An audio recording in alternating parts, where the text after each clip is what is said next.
Very good evening to everybody here. My name is Amarjot Kaur and I'm a journalist with the Tribune newspaper.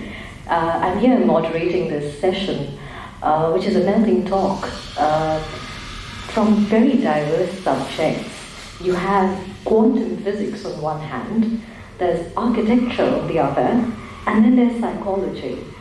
We're trying to find out where do all these subjects meet. And the basic connecting point is time and space. I'd like to welcome all three of you, please, on the stage. There's Deepika Gandhi, Dr. Arvind, and Dr. Shubmohan. And Dr. Shubmohan, can we please come to one connecting, tell me a little bit about quantum physics? It's very hard for a layperson to understand how it changed the scope of traditional science ever since it came into being. In our classical world, we associate objects with space. And a given object can be only in one space point at a given time. But that is not so in quantum physics. So quantum particles could be in more than one space points at a given time. If I was a quantum teacher or a quantum lecturer, I could give a lecture here and I could also give a lecture somewhere else at the same time. So objects don't have to commit to a given space allocation in quantum physics. And I am told that in children's mind also, there is no uniqueness of space with objects. So this is what we learn, and then we have to unlearn when you become a quantum physicist. There's a principle of superposition. You could exist in superposition states of being at more than one place at a given time. And that's possible in the real world of physical objects. Can you give us an example, sir? Well, examples are that. I give you an example if we apply quantum physics to larger objects, but well, you look at an electron, and then you say, oh, electron is in a orbital, which is kind of a large object that has a certain shape. But then you also think of electron as a point particle. So how can a point be in a volume? So that's the kind of situations which you encounter. But maybe coming back, if you allow me, I wanted to begin by saying that in terms of space and time, the understanding from physics point of view has drastically changed in the beginning of 20th century. And not so much from quantum physics, but from the Einstein's theory of relativity. To state very briefly, earlier the idea in physics or in the whole world was that the space-time is like a stage on which phenomena happens. So you put objects in space and you put events in time. But that's what is not how it is in physics now. The objects are primary and events are primary objects, primary motives. And time is a relationship between events, and space is a relationship between objects. And only way you can assign an interval between two events is only way you can do it is put more events. So if you think of two events, between them there is no third event. You cannot say how much time has gone between those two. So the way we do is that we build watches and all that, and we say, all right, there is a second's hand, and first second, and all other things get measured by a watch. But what happens between a single second? You will have to put up another watch which is faster and faster and faster. Correct. So finally, the notion of time is a relative notion, and not an absolute one. And therefore it is defined through events and not events. Events don't happen in time. Time is a notion which we have abstracted out of events. To maybe similarly with space, the objects are primary and it's the relationship between objects which is space. Now, Einstein takes it one step further, and therefore if I am one observer measuring time and space here, and you are in a rocket which is moving very fast, then we both observe events and we both observe objects. We will see them differently. The time intervals will be different, the distances will be different. So that is the relative nature. The relative does not mean subjective. If you and me are sitting in the same laboratory, the things will still be the same. Yes, how do time and space assume importance in the language of psychology? Where do they fit in? Yeah. If you see, the world is a tough place for any organism. And all sentient beings which have consciousness need to survive. Alright? Now, as a biological scientist, if you look at theory of evolution, for instance, the main aim of any organism is to survive and to pass on his or her genes to the next generation. For that, you have to tackle environment. Alright? Now, how do you tackle the environment? So basically, what happens is that through a process of evolution, all organisms develop tools to tackle the environment. Now, if you see time and space from the point of view of psychology, are the basic frameworks in which all these challenges that go on into life, survival, and procreation exist. So if you see space, if you see time, time and space basically are so basic sometimes that it is a given, you don't realize. But everything in life, everything that we see right from the moment we are born has a rhythm, has a time rhythm. You wake up in the morning, you have night, you have seasons. Even in your own physiology, things change. You have a diurnal variation, you have a circadian rhythm, you have so many rhythms, and everything is related to time. When you look at space, your environment around you, all these challenges, food, a mate, a partner, whatever, everything exists in an external space. So both of these are the basic framework in which all of life will exist. As a psychologist, what you try to do is basically try to measure it. See, measurements again is to be able to describe it and measure it. Sometimes, the more sort of sophisticated things are easy to measure. For example, memory is easy to measure. Attention and concentration is easy to measure. But when you have something like time, it is very difficult to pinpoint and to, kind of define it. For instance, consciousness is something that we all have. But if you try to explain it, if you try to understand where it comes from or where exactly in your brain is consciousness, it is very difficult. So what happens is that you try to maybe measure it because it's a more accessible, it's a more accessible quality. So what you do as a psychologist basically is try to see what time and space is from a psychic point of view. How do you try to find out where it exactly exists in your brain? How can you measure it? And what are the rules? So I was reading about it today, and it's like the Matrix movie, that you have rules and rules can be bent. And what happens is that time and space go as per rules, but those rules can be bent. So if you see time, for instance, you are with a beautiful girl, time seems to, pass by in a moment. And you can have a couple of hours and you think, yeah, badi jaldi nikal gaya. But space, for instance, is not as malleable. Space, everything, it's a lot more stable construct. In mental illnesses, I work with mentally ill people. I see that time and space are very important. You hear a lot of people with depression who say ki, वक्त नहीं निकलता है, बहुत boredom होती है, you can't do that. या, ये घर मुझे काटने को आता है, or stuff like that.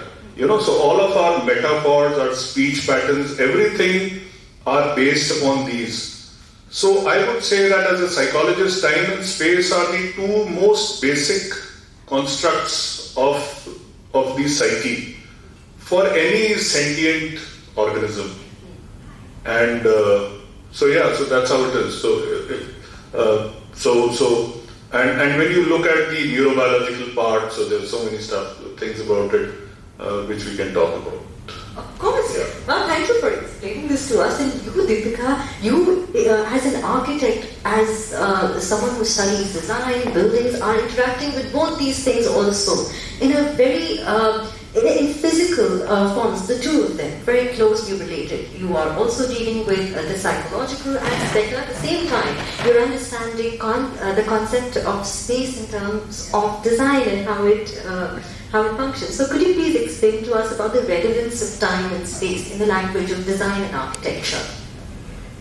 My mic, is it working? Yes. Okay, so, I think, you were trying to find a common ground for this topic, and I think architecture is that common ground. Yes. Because, whether it is the theory of relativity in physics, in architecture also everything is relative, everything is subjective.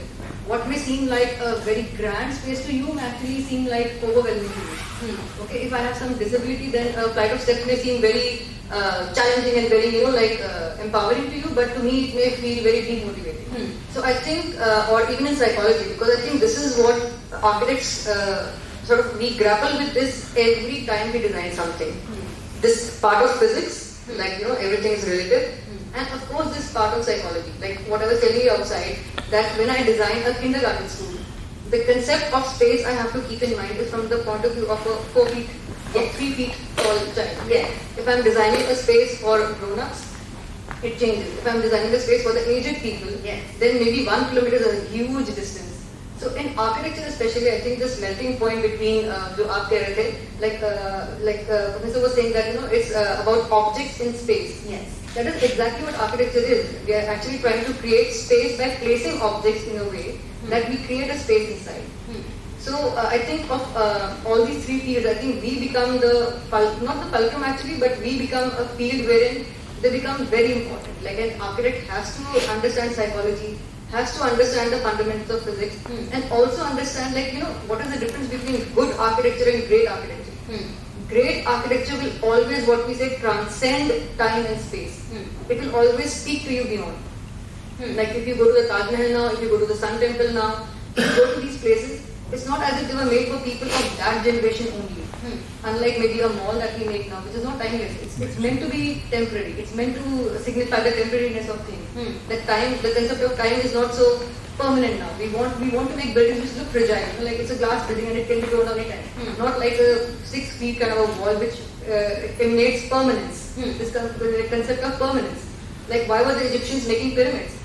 Such huge structures, because they wanted that idea of permanence across space and time. Okay, they believed in that thing, that there is something beyond where we are. So I think in architecture we are very used to this juggling between the concept of space and time in terms of physics, also because I need to know how far can I perceive as a human being. Okay? And psychology also, like I said, that how do you create an intimate space? As an architect or as a designer, if I want, I can make your experience so miserable, like your experience of the space, I can make it so miserable. And actually, architects have been used to create spaces where even a hardened criminal could break down. You isolate him physically and emotionally, you make such a drab kind of a space that he just goes numb kind of thing. Or I could create the brightest kindergarten. I could create the Google Office, where to stimulate creativity and to sort of merge these differences between space and time kind of thing. So I think of all the three fields, we actually do this all the time, and we experience this in all great works of architecture. All great architects have always tried to achieve for first of all timelessness in their architecture. Yes. And also to be able to speak to the psyche of people. They speak to the soul of the people, not just okay, this is what I've done and you see it or whatever. Somewhere it touches you. You may not realize how it touches you. So I think architecture in that sense does balance this fine line between physics and psychology. Talking about drugs, you mentioned that. That's very interesting. It's always fascinated. I don't know, many people, we've talked about marijuana, alcohol, everything. How do they affect time and space psychologically? First of all, most of the times we think that perceptions are how we experience the world. So you can hear things, you can see things, you can smell, you can taste, whatever. You can touch. It's very interesting that he brought it up because most hallucinogens like LSD, for instance, distort the experience of time. So it's not just that by definition a hallucination is a false perception. Alright? Now, most of the times we have 6 perceptions, for instance, but it leads to distortion of the experience of time as well. So as I said, time is not from a physics point of view, it is not a framework in the sense that time becomes a mental construct. It is a perception in itself, which is why it can be modulated. That is why it is moldable. So coming back to that matrix thing, you have rules and rules can be broken. So if you, for instance, take hallucinogens, you often find that time either slows down or it quickens up. If you see space, if you see objects, they can change quality, they can change color. You can hear a color or you can smell a sound or whatever. So all these things happen from time to time. So what happens is basically these are all mental constructs which enable us to make sense of whatever is going on around us, because I personally feel that the true nature of things is never apparent to you. Alright? Lots of thinkers have said that what you do basically is that you live in a state of constant hallucination. Whatever you see around you is something that finally does not reflect the true nature of things. What it does is a mental construct of whatever is going on around you. Yeah. Alright? Correct. Now, no two people, for example, appreciate color similarly. For example, for my red apple might be a lot more red than your red apple, even if you're seeing the same apple. Alright? So it's like, some people are tall, some people are short, some people are big, or some have blue eyes or green eyes. In the same way, you perceive things differently as well, because that is how nature made you. Alright? So at a therapeutic level, you can probably use many of these principles. There was a time when hallucinogens were used for medical purposes, not so much anymore, thankfully so, maybe. But it's well known that a lot of people, for example, in psychotherapy would use hallucinogens even on their clients to, change them quickly, because there were a lot of recalcitrant patients who would not get better. So you'd use a bit of a drug to sort of speeden up the process or make their minds a little more malleable or whatever. Artists, for instance, have used it a lot of times because it gives an entirely new perspective on all things. Bees perceive spaces through marking the territory. So what they have done is make bees fly through cardboard tunnels with confusing markings. Okay, just like that experiment. Yeah. So you take a cardboard tunnel, and inside that you put markings which confuse the bees. Idea is that these confusions are in space, but bees get confused in their perception of time. So that's because bees also measure space and time through velocity. So how fast they can fly is the way they find how far something is. So this connection has been seen in animals as small as bees. And the same thing applies to architecture. Okay, yes. How do we manipulate space? If I had this whole wall blank, it would look longer to you. Now because I have these fans, it actually breaks down this wall in sections. Yes. Like what we call bringing something to a human scale. So for example, if I have a really huge volume, I could actually with one band over here, one band over here. Like what we do in fashion magazines, like you wear verticals if you want to look slimmer or whatever. Yes. Architects do the same thing. Okay. I have horizontal lines at the back, it will seem wider to you. So it's like the same thing. What they're doing with bees, architects do with human beings. So I can make a big space look small and vice versa. So depending on what tool I use. Also, because this time and space relationship, if you read Vastu Shastra, they say that a space should be in sync with time and space both. Okay. So, for example, they say that if you have a house which is oriented, now we think it's all mumbo jumbo, whatever. They say that if a house is oriented northeast, southwest, for example, it will always be in harmony with the rhythm of the sun. You'll be able to appreciate the sunrise and then see the sunset. So your perception of time and space, how the space changes over time, and that one day is passing on, like now this is that, So if you actually go to the depth of Vastu, you realize that is what they're trying to do. Okay. That they're trying to, when you see what meditation is, they're trying to, in your mind, they're trying to put this concept of time and space, like I am here and time is here. I'm not here and my mind is somewhere else in the past or in the future. So what is meditation, or what is like this whole thing of Vastu? It's all actually trying to center yourself in both time and space, not just one dimension. Right. Lots of biographical or episodic memory, which we call episodic memory. For example, a skill is a memory. You never remember exactly when you learn to cycle, but then once you learn it, you don't forget it, right? So that's a kind of a memory. I mean, you don't need to remember, all right, say you don't need to remember how you started writing. But it's a kind of memory. I mean, you can't, if you have dementia, you'll probably forget how to write, all right? But for instance, you would remember how you first met your wife, where you met, what happened. You'd probably even remember the smell of the flowers, or whether it was, stinking because it was a garbage dump or whatever. So memories are very strange things, and memories are very powerful things. I often find that it's not just that memories can run forward and backward. You can have memories of events that never happened. You can have, you can forget things that are traumatic or painful or whatever. And memories sometimes are also for wish fulfillment. Sometimes it is something that you use to get over a bad time, to tide over a certain situation. Sometimes memories are troublesome when they keep coming back, when you can't control it. We often have, for example, if you have some kind of a behavioral disorder, for instance, somebody with, say, obsessive compulsive disorder, I always tell my patients, I can't make you forget how to wash your hands.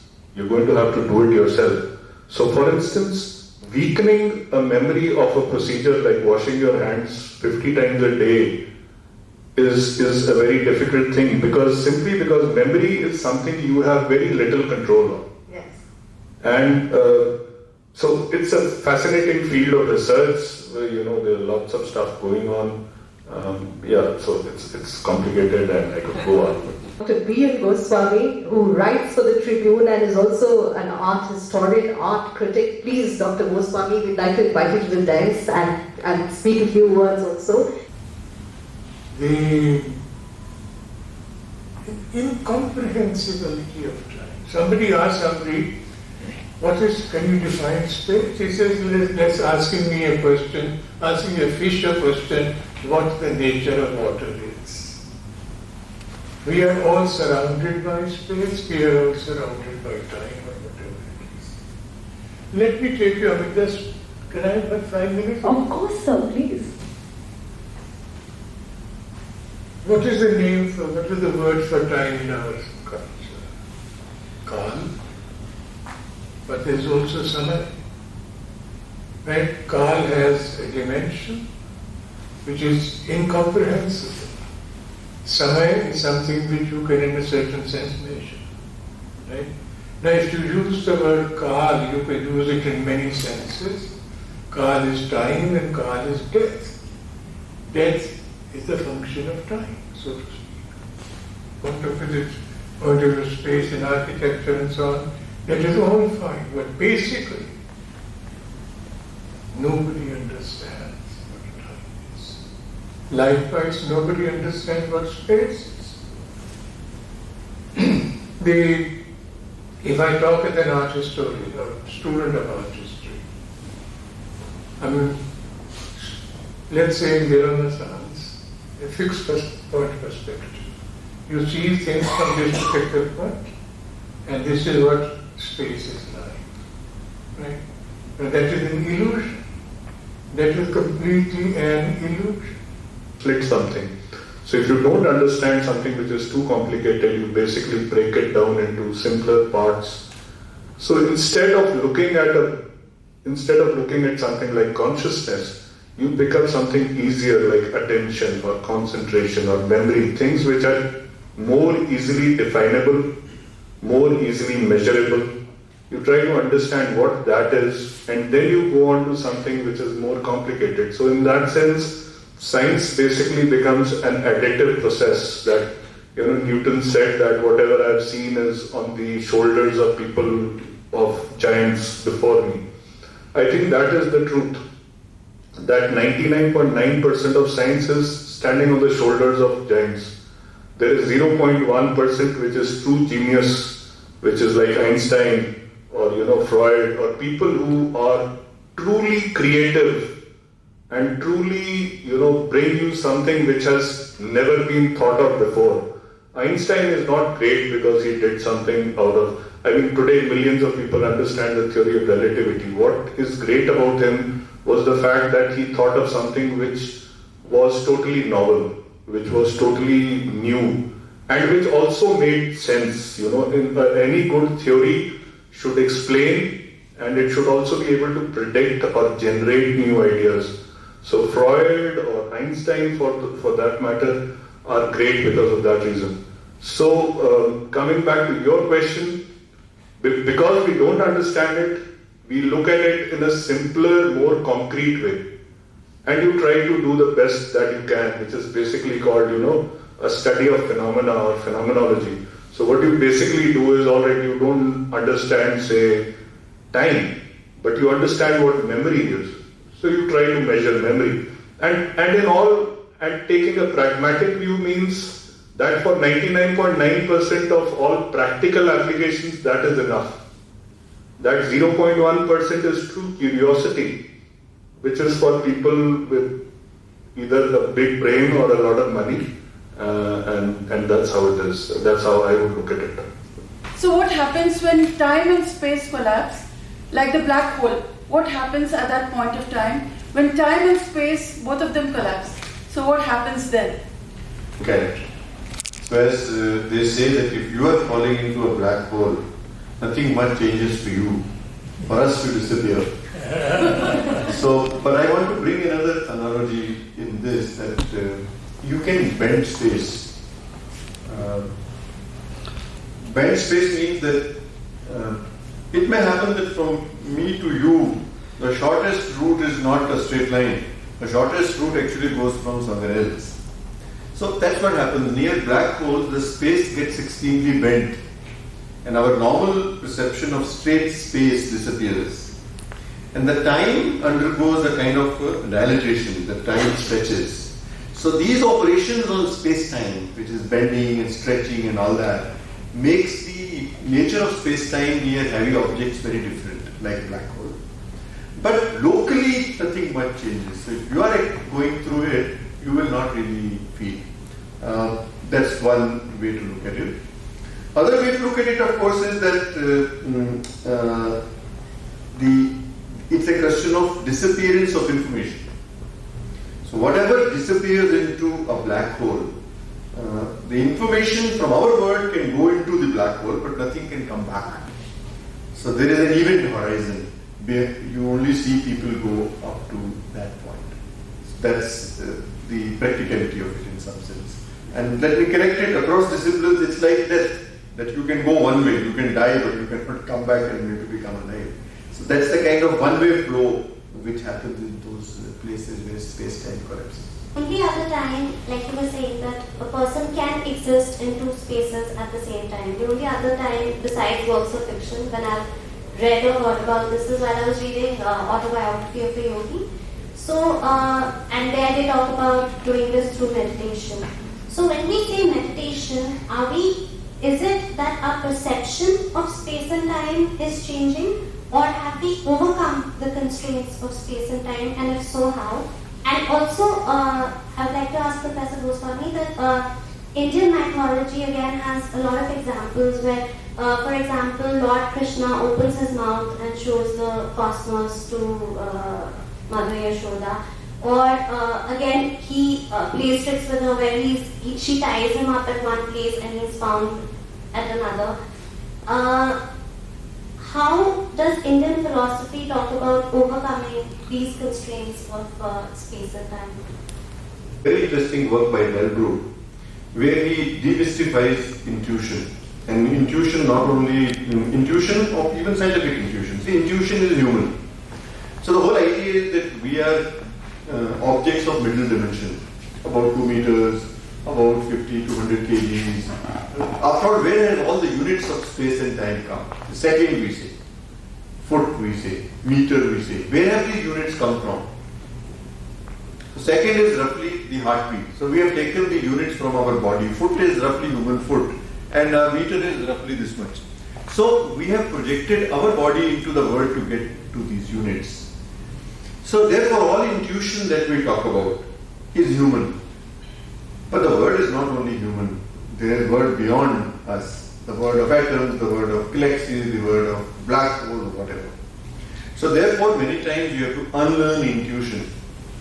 Whether you do it by hard mathematics or physics, or you do by taking your sense away from this intuition. So you have to kind of unlearn a lot that you learn to survive. Because survival is one kind of pursuit. Now that we have survived for so long and we have time to do other things, we may want to learn things which have nothing to do with survival. So therefore we have to unlearn many things. So this is the process which I don't know, I don't do meditation in the traditional sense. So what happens there, I guess this is what it is, that to take attention away from what we call human intuition. It could happen through art, it could happen through music. After all that is to achieve the same thing, to be able to pursue, perceive and appreciate reality beyond the world of middle dimension, as we call it, which we say is intuitive and sometimes we take it a little too seriously. Highly dependent upon time and space. But when we're babies, we all noticed that children seem to have their own sense of rhythm, their own sense of grasp of either music or beats or anything, and then they move. When they're baby, they wobble their heads or hand, and then by the time they're 3 or 4 and they're standing up, they somehow understand when the beat's stopping and when the beat's starting. Over the years, as I said, I turned 9 and I couldn't dance. So what leads humans to maybe forget, or consciously or subconsciously forget, the grasp of time and space, so to say, or the rhythm? Or is it more to do with their cognitive learning process of their muscles and memory? So it's a confusing question, but I don't know if it kind of relates to this particular topic. Cognitive development, all of us, as we grow older, we are sort of hardwired to, most babies, most children will, and across cultures, other than a few, for example, there are some theories that culture has a lot to do with learning, but, and it's true to an extent, but if you look across most cultures, most children, for instance, will go through a certain predictable stage of, development. All of them grow older at the same time, and all children across the world become verbal at the same time, for instance, or start walking at the same time, or are able to control their bowels at a similar sort of age group or whatever. So if you see all of these, you can look at them as skills, or you can look at them as evolutionary qualities. For instance, walking on 2 feet is an evolutionary thing. It happens to most people if you have intact legs or a neuromuscular system or whatever. So a lot of it, some of it is evolutionary, some of it can be trained. Obviously not all kids are equal. As I said, 95% is same, but 5% is different. Some kids are good at running or athletic stuff, and some people are good at more creative stuff or dancing or sense of rhythm or whatever. And some are, across out of the board, they are too good or they're too bad. The point is that I would think that with proper practice, most people can do 99% of, you can learn to play the piano if you start well enough. But to be somebody who's really world class, I think takes a little extra. I don't know where that extra comes from, but I'm pretty certain that it takes a lot of practice, but that little extra where it comes from is probably nature or a gift or whatever else you call that. So most of your creative pursuits are probably a result of a good environment, a permissive environment where you got a lot of opportunity to be able to express or learn without problems, and a lot of practice. So I think that is how it happens to most people. So there's nothing exotic about it. There's nothing very mysterious about it. I mean, most things in life are not mysterious. If you look for a reason, you will find it.